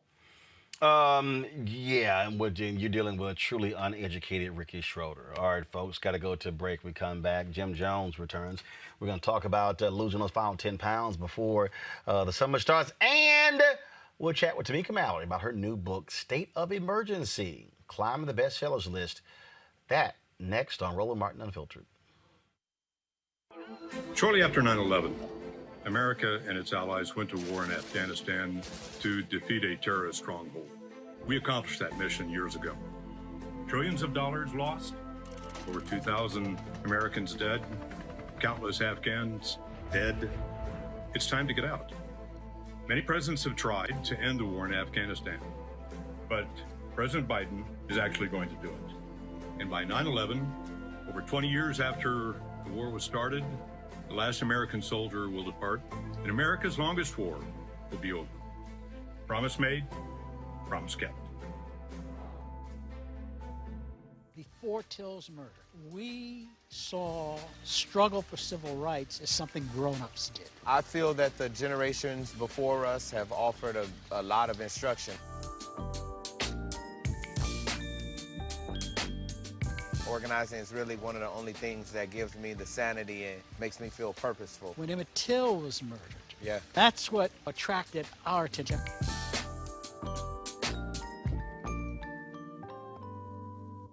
Hi, I'm Kim Burrell. Hi, I'm Carl Payne. Hey, everybody, this is Sherry Shepherd. You're watching Roland Martin Unfiltered.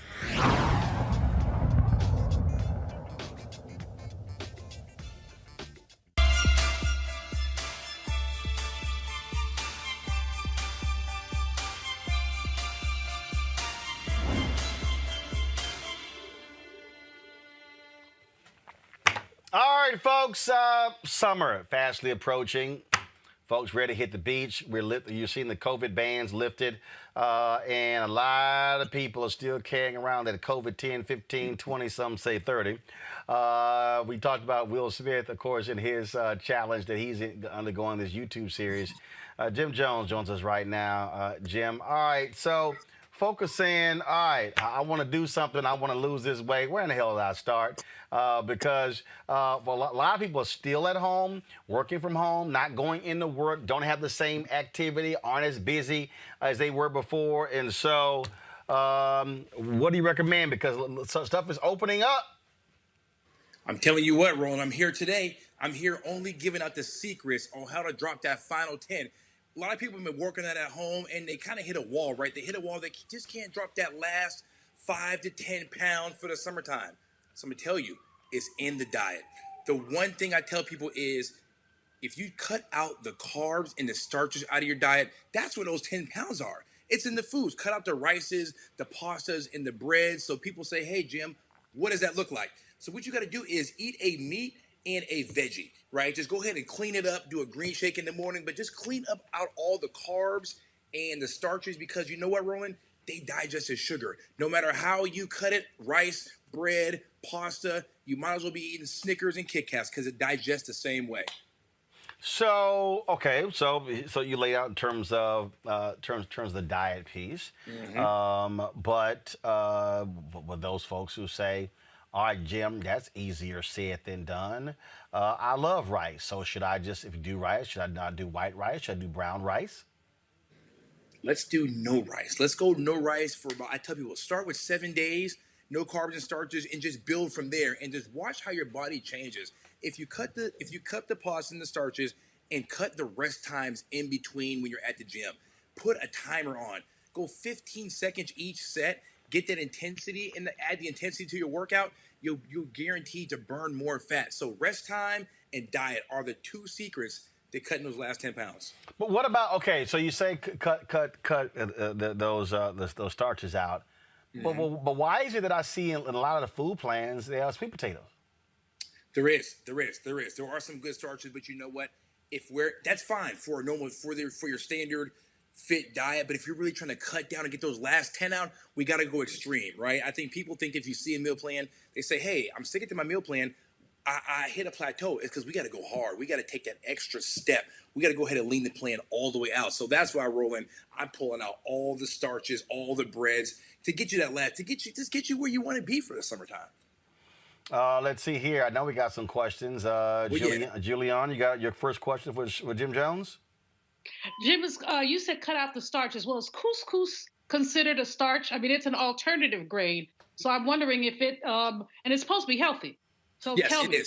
It is. So couscous and quinoa, if you're going to put a little side on there, I'm okay with those too. But it's the rices, the potatoes, and the breads and the pasta that have to go. But couscous and quinoa, those are good. And that's actually a great question. Those are fine. All right, Avis?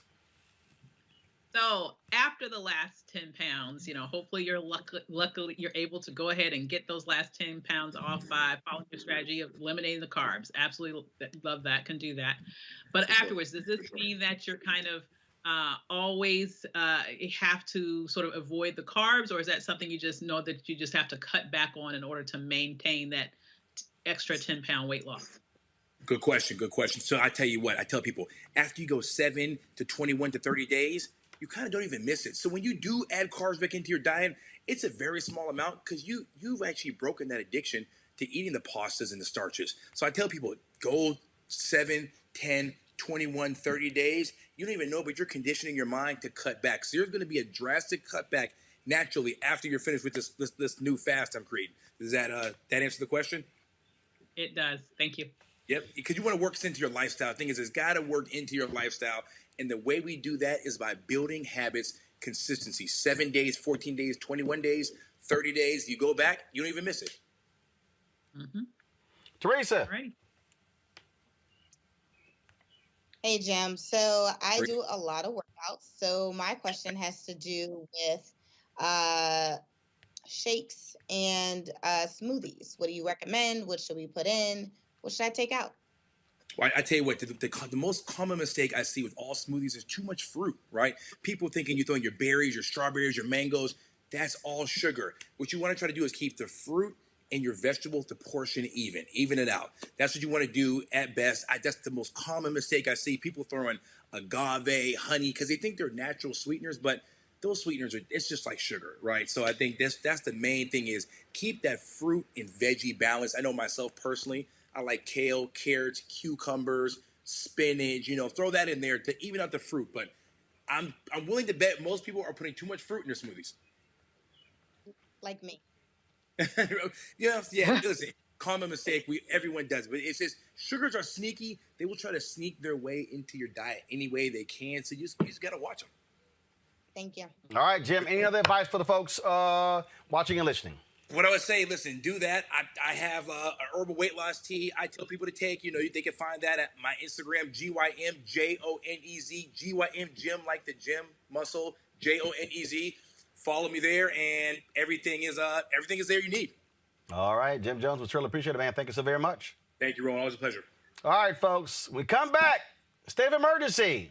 That's the title of Tamika Mallory's new book. It is climbing the bestsellers list. She will join us to discuss it next in Roland's Book Club, right here on Roland Martin Unfiltered. So the King movement of 1955 is the first time in a very violent civilization, Western civilization, any sizable group of people started to work to change by insisting we can use nonviolence power to create the change. Gandhi said that nonviolent power, the power of life, is the greatest and most creative power of the universe.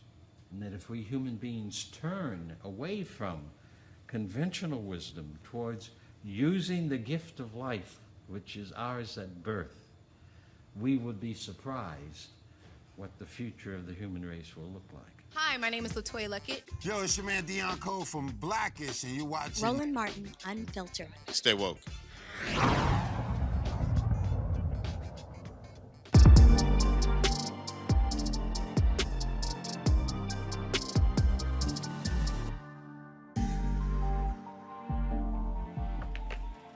Folks, many of you know her as, of course, one of the co-organizers of the Women's March. She also was the co-founder of Until Freedom, has been on the front lines fighting for social justice for, frankly, all her life. Spent years working for the National Action Network. She now is the author of the book, State of Emergency, How We Win in the Country We Built. Forwards by Angela Davis and Cardi B. Tamika Mallory, glad to have you on the show. Good to see you in Baytown last week. Roland Martin. But what I want to know, I just have one question, is why am I not in the promo at the beginning of your show? I just want to know why. Why are you not in the promo? Which promo? There was a promo that just ran with LaToya Luckett and all these. Oh, no. Those are celebrity drops, which means I don't think you've done a drop for the show. I'm also not a celebrity like they are. So no, but we can include you, but you haven't done a drop. Okay, well, I will. See, there you go. There you go right there. See, there you go right there. So I was like, promo? Like, what you talking about, promo? All right, let's get right to it, talking about a state of emergency. I remember you were writing this, you were like, okay, this is hard as hell. You like, this is driving me crazy. Why? Why was it so hard? Well, first of all, it was an aggressive timeline. You know, I started the book a few months after my speech in Minneapolis, which is just 1 year ago during this month. And obviously, since the book is finished and in my hand, all the printing and the editing and the proofreading, that takes time as well. So that means that the timeline that I had was really, really short. And I, remember writing you and saying, yo, this is really hard. Like, it's not easy to also sort of narrow down the information that you want to include. And every time I thought my thoughts were clear, I would have to go back. And then so many times I felt like there needs to be more. And it was actually Dr. Angela Davis, who I called one day and I said, I feel like it's not enough. I'm really suffering with anxiety around the book. And she said all first-time authors and even authors who've written multiple books have the same feeling, but you just have to put down your thoughts and put it in the world and let the world deal with it. And that just sort of freed me from the feeling that I was having. It was a lot. It was very intense. Obviously the work that you're involved in is intense as well. Before we delve into it, I got to ask you this here. And it is something that all activists have to deal with. And it's one of the hardest things when you're not getting sleep, when your diet is all over the place, when you're battling illness, when people are pulling you left and right, getting phone calls from people all around the country to come here and come here.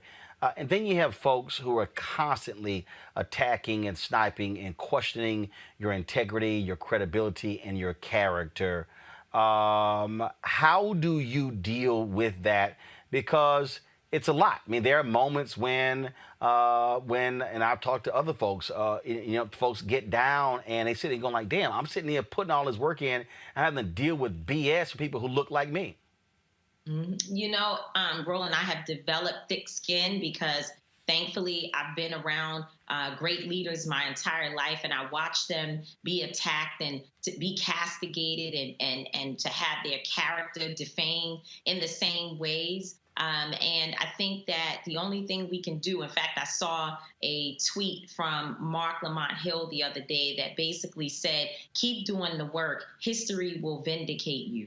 And for me, that's what I'm leaning on. And I think the other piece, because I call you and I call others and say, different things that I'm feeling. And we talk through what is the right way to approach addressing some of it. And most of it, we are not addressing at all, because those individuals, for the most part, that spend so much time focusing on trying to critique and tear me down are people that I never see outside. I don't see them. I didn't see them in Baytown, Texas, for Pamela Turner. I never saw them in Louisville, Kentucky for Breonna Taylor. I've not seen them in New York for Eric Garner, Sean Bell, or many of the fights that I've been involved in.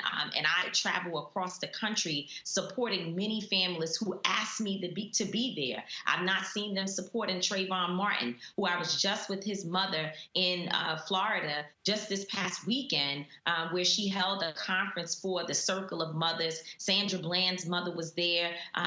So many mothers. The names go on. It's too many names. Cleola was there for her daughter, Hadaya Pendleton, who's a 16-year-old who was killed on in a park in Chicago, and President Obama honored her. Cheyenne Norman, this is a woman who I helped her to bury her 4-year-old child. I've been with these families for 25 years of my life, and in every single situation, I don't even think I've ever met any of these people, and so I have to keep focused. But I think the thing that I've been taught by so many of the great leaders who have been through these things before me is to focus on those people who are with you, and not to say that I don't listen to critique, because there have been times when you've called me to say, hey, I don't think the way in which you all are approaching certain things is the right way to go. Let's look at the strategy. But the way that it's done is in love. The way that it's done is not an attempt to gossip about me, to tear me down, or to,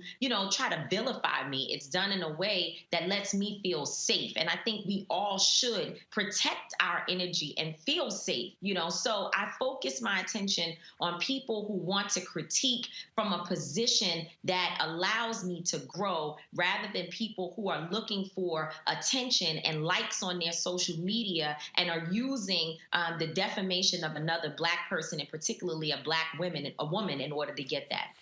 One of the things that you write about called the sacrifice of the activists.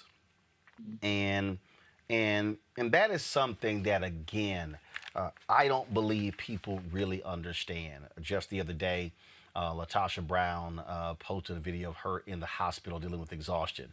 And I sent her a text and I said, did you and I have this conversation 5 months ago? Because I was imploring her to get rest and knowing when to take breaks and how often to take breaks. And I said, look, you're no good on the battlefield if you're not on the battlefield, if you're laid up. But many people don't understand how often Reverend Jackson has checked himself in the hospitals for IV fluids dealing with exhaustion. Dr. King, same thing, on many occasions would get checked in the hospitals because he was battling exhaustion. And again, I don't think the average person really understands what activists go through every single day. Yeah, no, absolutely. I have been very open recently in talking about how I got addicted to Xanax and other pain pills, attempting to just get some sleep. Because when laying down at night and not sleeping, and it's now 4 a.m., 5 a.m., 6 a.m., 7 a.m., it was certainly a challenge and something that began to make me depressed. It started to make me have really, really negative thoughts. I wasn't necessarily suicidal, but certainly my addiction was a form of suicide. And and I had to actually go through one drug treatment, but not only did I go to rehab, while I was there, they began to identify that PTSD was a part of what the underlying cause of how I ended up in that situation. And so, I feel like your point is so true, that people don't really understand the toll that it takes on you, the days when you can't pay your bills, the times when your children need you and you're not able to be there, or just the guilt of not being there to support your family, but yet you're out there working on behalf of other families. It's a lot. And then, of course, we do have to deal with the critiques of our community, and we do have to show up and continue to prove that we are 10 toes down. You have to, there's so many things. I mean, I think about just in my own life, I have at least 5 different things going on that allows me to, keep income and to make sure that I can live the way that I want to live and not have to change my message or change who I am in order to be able to put food on the table. And so it is a very stressful thing, but I will say that I wouldn't want to be anywhere else in my life. And I do talk about, in state of emergency, my commitment to this fight and the fact that I am prepared to give my life. I don't want to foolishly do it. And we want to make sure that LaTosha Brown gets the type of rest that she deserves, because she and I were out there on the road meeting each other. This is another person who's actually outside. I met her on the road several times over the last year, working in the trenches. And I know the exhaustion that she has. And so I don't want to kill myself from not sleeping and not resting and not taking care of myself. But I certainly am committed enough that I would be willing to give my life in the drop of a dime if it meant that my people would be free. Our people. One of the things that I think also is critically important, and to my panel, I'm going to pull y'all in with some questions in a moment. The people really also, it's hard for people to understand, is that when you are an activist, there are going to be times when you have to make decisions that other people don't quite understand. I think back to 1964, Atlantic City. Yeah, the Mississippi Freedom Democratic Party. They traveled to Atlantic City, and they were committed in seating a black delegation. And President Lyndon Baines Johnson sent Walter Reuther, head of the labor union, to King and said, look, I need this to end. You tell King, take the compromise. I'm pulling all of your money. And he accepted the compromise. And there were people who attacked him, and he said, I am not going, he said, to lose sight of progress by trying to get everything I absolutely want. He said, we have to build towards it. And there are a lot of people out there, and I remember very vividly, there are people who were attacking you, attacking Ben Crump, when they had the settlement for Breonna Taylor in Louisville. And you spoke on that day. I remember when they had the settlement for the George Floyd family during the trial, and folks, attacked them for it.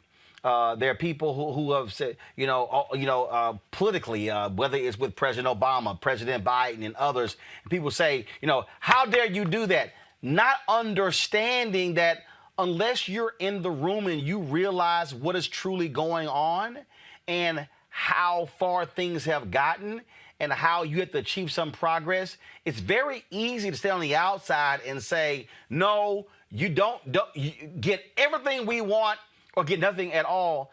That's real easy when it was one of your family members who wasn't, when you didn't have a family member who was killed. Yeah, I think that there is a balance, right? When we're looking just at what's happening in Washington right now around the George Floyd Justice and Policing Act. And now we hear folks, especially leading Democrats, talking about folding, if you will, or compromising on qualified immunity, something that we see to be at the heart of the bill. That is a moment when we can say, don't compromise, go back in and try, at least try. I think for us, our position in that area is let us see who the real obstacles are to getting progress and to getting what it is that we want. don't step in the way and become the target of conversation. So that is very, very different. But when you're looking at people, and we're not talking about folks in elected office, we're talking about families, we're talking about attorneys, we're talking about people like in Breonna Taylor's situation who said, well, we will take a settlement, but we also will make sure that there are actual reforms in that settlement. And I know for sure that they've been meeting with the city and with the mayor to make sure that these other changes within the police department become real. And it's going to take work. It's not going to happen overnight, but they didn't just take the money and not focus on making sure that they help at least in the best way possible to protect the next Breonna Taylor from, falling victim to what we see happening to her.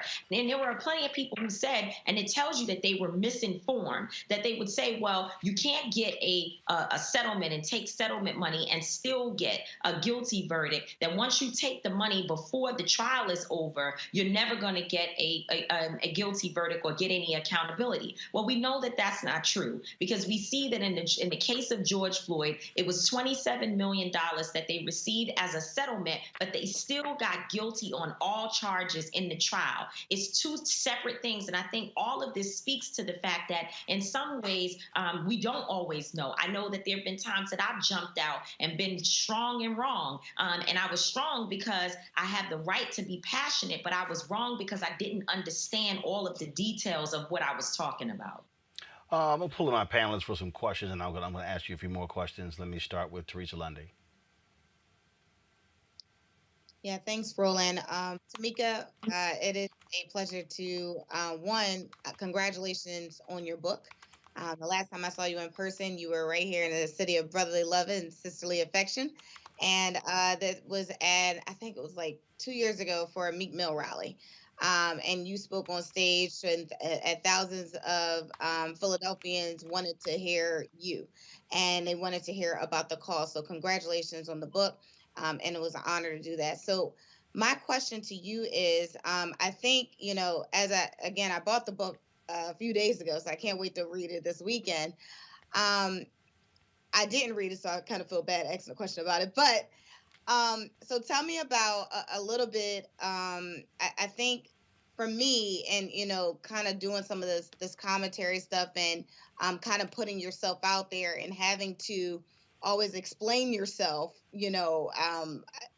outwardly to people, I think it's always a little bit troublesome, because I don't think people really understand, the impact of the activists, right? So I think. And I'm hoping it says a part of it in your book about the activism in different ways, because for me personally, I do it in public relations and communications.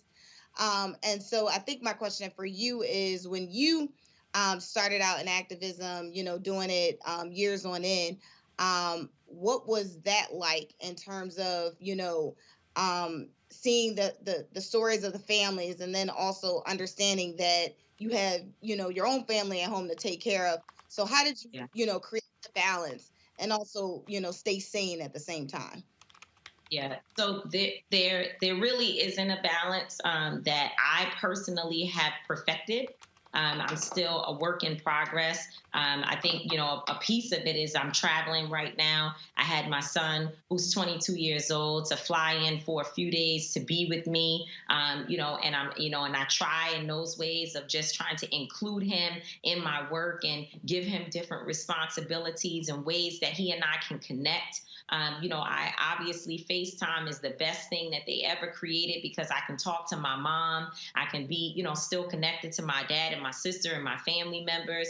And so in a lot of ways, technology has helped, but the balance is it's not exactly as it should be. And how can it be? I could be in the process today of preparing to go to a graduation, a birthday party, or just to get some rest, to kick my feet up. And something happens that requires immediate attention, and we have to just go. We have to shift. We have to shift resources. We don't always have the money, but we find it. We find find it along our way because we have so many supporters who stand with us. And you mentioned, this idea of explaining ourselves over and over again. I have to be very, very clear. I have thrown away the idea of trying to explain to certain people every day, because if I did that, I would never get a chance to do my work, because they come up with something all the time. They make little short clips of things that you say so that they can use it as a aha gotcha moment. They work really hard at trying to discredit other people who are out there doing work. So that's an actual job, and it's not my job. So I can't focus on responding to it. But if you do see me or hear me making a statement, it is because I want to talk to those people who are with me, those people who want to be connected, and they just want to understand what's happening and what's your position on these issues, so that they can, one, become warriors to go out there and speak on my behalf, to help us to continue the movement, and also to spread truthful information rather than allowing some people to try to drown out our work with false narratives. Avis, your question, Tamika Mallory. Hi there, Tamika. It's wonderful to see you. And once again, congratulations on your book. Well deserved for all the accolades that you're getting and will get as it continues to be rolled out. I have a question for you because, I know that you're not new to this, you're true to this, as they would say, right? This is not something that is just a fly-by-night interest of yours. You've been doing this work literally all of your life. And when I think about all that you've done and all the different ways that you have fought for our community, it is really unparalleled by a lot of folks. Let's just be real. However, I believe that as a Black woman, the strength of your leadership is not properly acknowledged. I believe that if it was a man who has the very same resume that you have, you would be given an even greater sort of platform and stature and just acknowledgement for the full-fledged excellent leader that you are. So my question to you is, what do you see as a way that you can, as a Black woman, I know that you're going to do the work regardless, but is there any way that you think that we as a society can do a better job of really acknowledging the power of Black leadership when it comes in the frame of a powerful Black woman? When I think about, thank you so much.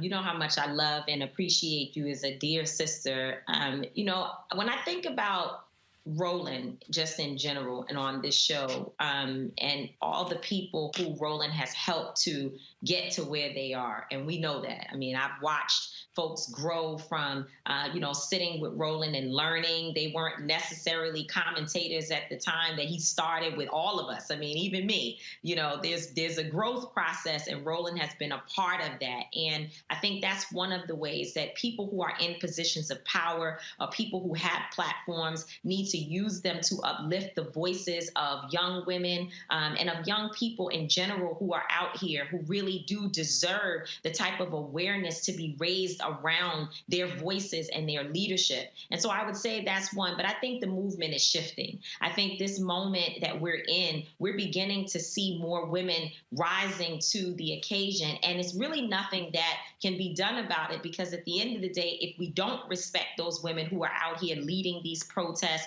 these women who are organizing on behalf of women and men, if we don't respect the voices of Black trans folks who are also organizing in a movement to protect those people who are being killed unjustly, and we know that there are some folks in our community that don't understand it, and so we are all in an education process. We're learning together, and we're learning about the power of Black women, and I think I'm glad to be a part of the generation that will make sure that the voices of Black women do not go unnoticed. And I think that's happening whether people like it or not, so they might as well just join. What do they say? If you can't beat us, just join us. Julianne, your question. Hey, Tamika, how you doing? It's good to see you. We go back a little ways, and I want to go back a little ways in asking my question. I know that you say you don't want to revisit the past and explain yourself, but I'm thinking about the Women's March and the challenges of intersectionality, about the ways that we as various women work together. I think that women of color often do a lot better than when we're working with the melanin deficient. if you know what I mean.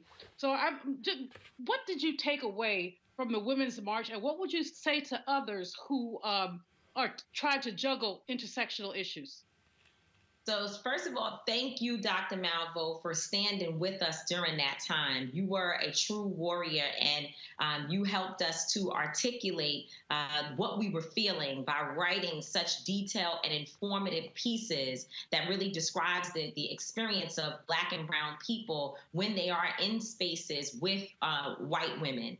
And that's what I'm just going to call it. I'm not going to call it melanin deficient. I'm going to just say white women, because that's who we were working with. And in my book, there is a particular portion that focuses on the experience that I had at the Women's March. The story has not been fully told. The book only covers it just a little bit. I'm in the process of just starting my memoir, where I'm really going to talk more about that experience. And I think what I learned and what I took away is that, and Black women tried to warn me prior to getting involved in the Women's March. I'm still very proud of the work that we did. And if I had to make the choice again, I would go back and do it, because I know how powerful that moment was. And I know that we had a responsibility to stand in the gap of people trying to whitewash the issues around racism, sexism, fascism, and so on in this country. And we certainly were not going to allow a march to happen where the focus was Donald Trump,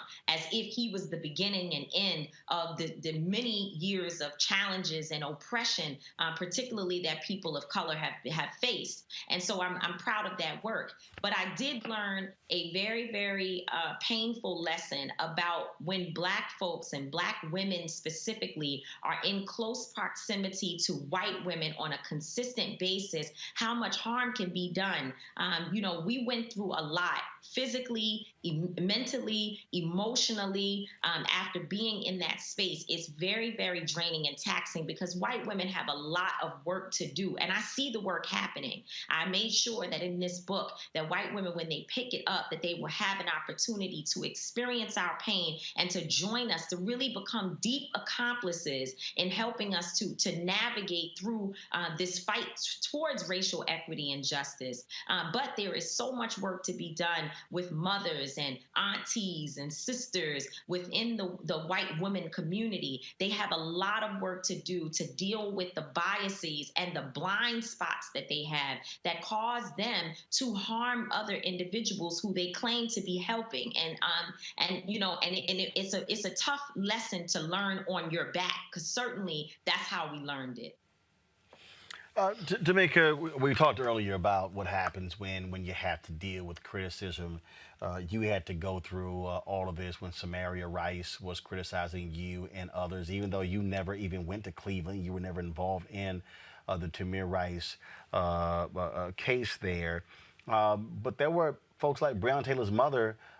People were demanding that you address the issue, but there were people like Breonna Taylor's mother who came forward and said, no, hold up, wait a minute. We made clear we want Tamika involved. And talk about, again, having to go through that and having to deal with those attacks when you had nothing to even do with the Tamir Rice case. So, I recognize the trauma, Roland, and I also understand that white supremacy is causing us to be at one another versus using all the smoke, as they say, to fight the systems that are in place to oppress our people and our communities. And so I understand that there is trauma. Anytime you lose a child and feel like people are sort of moving forward in life and your situation has not been addressed, you have not received justice, I can get why there would be pain, why there would be trauma. And I also understand that oftentimes we lash out at people who we see in visible positions and feel like they ought to do more. And to be quite honest, I've said it and I will continue to say that all of us, every single one of us fails Miss Rice and her family, because anytime a child is killed, we ought to turn this country inside out and upside down until justice is served. And I don't believe that she feels that we did that in the ways in which we should have, or could have. I was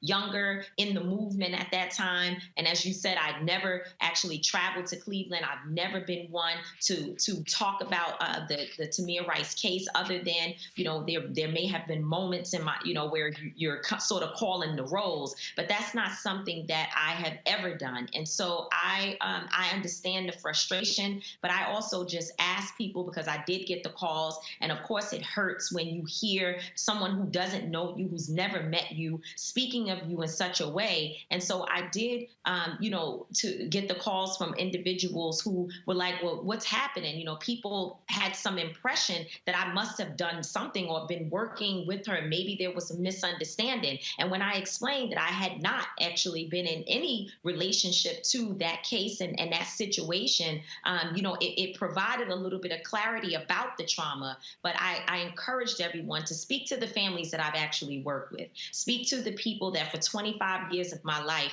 I've been in the trenches with. And I can tell you 10 toes down that those families do not share the same sentiments that I am exploiting other people's families. In fact, I was invited to be with the families last weekend because of the fact that, I try to work and help and support so many of them. We just helped Ahmaud Arbery's family to launch their foundation. We're working with other families to put their foundations together and to help them build more sustainable models for their foundation. Obviously, you mentioned Breonna Taylor's mother coming out and speaking up for me, and I didn't even ask her to. I just looked up one day and she wrote something about it. I tried my best not to engage the mothers and not to ask any of them to get involved with something so painful. I didn't want that to happen. But Sabrina Fulton and others, they got out there and they began to say that they know me, and they spoke on behalf of my character and the fact that I always try to operate with integrity. And I'm going to continue to do my work.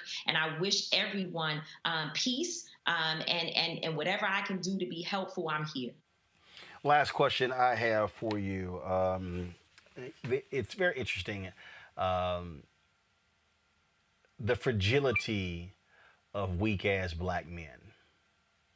I'm looking at some of these fools in our YouTube chat, whining, complaining, and black women have always gotten credit. And I'm going, y'all clearly have no idea what the hell you're talking about. I had some fool complaining, Tamika said sexism is much more rampant than racism. And I'm going, you probably are a dude because you don't even want to acknowledge that sexism exists. And you have to deal with, and I'll go ahead and say it, you have to deal with the misogyny of other black male leaders who, let's be frank, don't like seeing this many black women in leadership positions. What do you say to that young woman out there who is volunteering, who maybe wants to follow in your footsteps and others, who is not as strong in dealing with that, in dealing with the forces of male entitlement when it comes to leadership? Yeah. So, I do want to go back to something you said about the racism, sexism piece. I think it's really important, again, when, we sort of listen to these clips and just automatically think or the worst of, and don't necessarily understand the intentions of those who are speaking. Mm-hmm. I was being asked about Kamala Harris becoming president in 2024, excuse me. I was being asked if I think that that's possible. And I had already talked about racism. And of course, I talk about that all the time. And so when asked whether or not she might be able to become president, what I said was that, number one, the only way she will become president is if her record speaks for her, if she's actually done something to ensure that the Black community respects and honors the work, the actual work, that she has a heavy load on her shoulders that we expect her to live up to.